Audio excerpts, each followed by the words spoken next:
வணக்கம் மக்கள் எல்லோரும் எப்படி இருக்கீங்க? நல்லா இல்லா எல்லாம் மலை இறைவனுக்கு நன்றி, உங்களுக்கும் நன்றி. இது வந்துட்டு காம்பி மிஷின் சொல்லுவாங்க. இது German technology.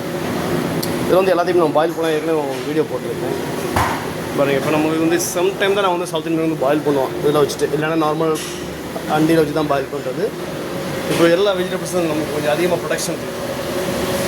Vegetable, டாலு, rajma, tomato, இந்த மாதிரி உருளைக்கிழங்கு இருக்குது, பரங்கிக்காய் இருக்குது, இது அவரைக்காய் இருக்குது, எல்லாமே இருக்குது. இன்னும் இதில் வந்து சவுச்சோ வைக்க போகிறோம். இது எல்லாத்தையும் வச்சுட்டு அது டைம் செட் பண்ணிடுவோம். 20 மினிட்ஸ் செட் பண்ணிட்டு ஒவ்வொரு ஐட்டமும் அது பாயில் ஆகும்போது நாங்கள் எடுத்துருவோம், வெளியில் எடுத்துருவோம். நம்மளுக்கு தெரியும் 10 நிமிஷத்தில் ஒரு ஐட்டம் பாயில் ஆகும், 20 நிமிஷத்தில் ஒரு ஐட்டம் பாயில் ஆகும், 45 மினிட்ஸ் ஆகும் சில ஐட்டம் பாயில் ஆகிறதுக்கு, 1 மணி நேரத்துக்கு மேலே ஆகும் சில ஐட்டம் பாயில் பண்ணுறதுக்கு. அதுக்கு தகுந்த மாதிரி நாங்கள் வந்து டைம் அட்ஜஸ்ட் பண்ணிட்டு நாங்கள் எடுத்துக்குவோம். நன்றி மக்களே. நிறைய பேர் இதை வந்து பார்த்துருக்க மாட்டாங்க, பார்த்துக்கூடிய நபர்கள் நிறைய இருக்கலாம். நன்றி மக்களே. ஃபர்ஸ்ட் தடவை பார்க்குறவங்க ஒரு லைக் பண்ணுங்கள்.